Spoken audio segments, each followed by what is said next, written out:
सभी साथियों का हमारे यूट्यूब चैनल में स्वागत है। कहानियों की इस श्रृंखला में आइए आज कहानी पढ़ते हैं कितनी ज़मीन। एक आदमी के घर किसी दिन एक मुसाफिर मेहमान आया। रात के समय बातों ही बातों में मुसाफिर ने कहा, यहाँ से कुछ दूर एक गांव है जहाँ पर ज़मीन इतनी सस्ती है कि मानो मुफ्त ही मिलती हो।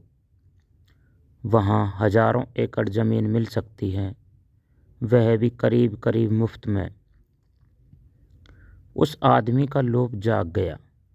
उसने दूसरे दिन ही उस गांव की राह पकड़ी और वहां पहुंचकर उसने कहा कि मैं ज़मीन खरीदना चाहता हूं। गांव वालों ने कहा कि तुम जितना पैसा लाए हो रख दो। ज़मीन खरीदने का तरीका यह है कि कल सुबह सूरज उगने से पहले तुम निकल पड़ना और शाम को सूरज के अस्त होने तक जितनी ज़मीन तुम घेर सको वह तुम्हारी होगी। वह आदमी रात भर सो न सका, योजनाएं बनाता रहा कि कितनी ज़मीन घेर लूं।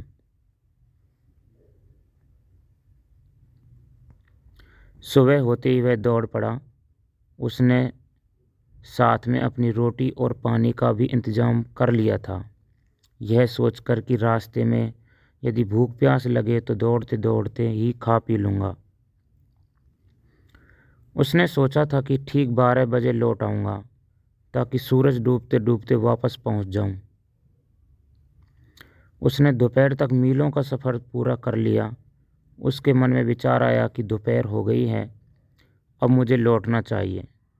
लेकिन सामने और उपजाऊ ज़मीन दिखाई दी। यह ख्याल आया कि थोड़ी सी और ज़मीन घेर लेता हूँ, ज़रा तेज़ी से दौड़ना पड़ेगा, लौटते समय और क्या। उसने खाना भी नहीं खाया, पानी भी नहीं पिया, क्योंकि रुकना पड़ेगा। रास्ते में उसने खाना भी फेंक दिया और पानी भी फेंक दिया, क्योंकि उनका वजन भी ढोना पड़ रहा था।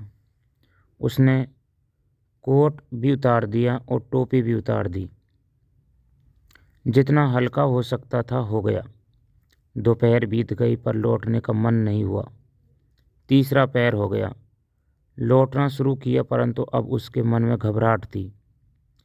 सारी ताकत लगाई लेकिन अब वह थक चुका था। अब सूरज डूबने लगा था। वह गांव के करीब पहुंचने लगा था और उसे लोग दिखाई पड़ने लगे। गांव के लोग खड़े थे और आवाज़ दे रहे थे कि आ जाओ आ जाओ।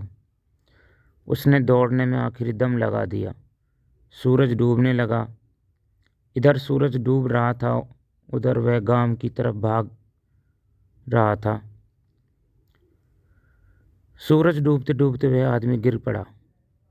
अभी सूरज की आखिरी कोर क्षितिज पर रह गई थी।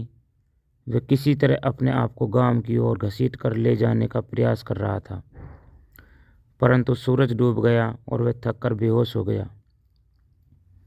वहाँ मौजूद लोग हंसे और आपस में बात करने लगे कि अब तक ऐसा एक भी आदमी नहीं आया जो यहाँ ज़मीन का मालिक बन गया हो।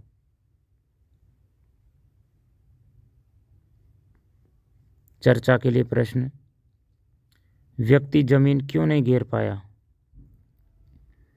क्या आपको भी कभी अपनी आवश्यकता से अधिक पाने की लालसा की वजह से कोई नुकसान हुआ है? कैसे?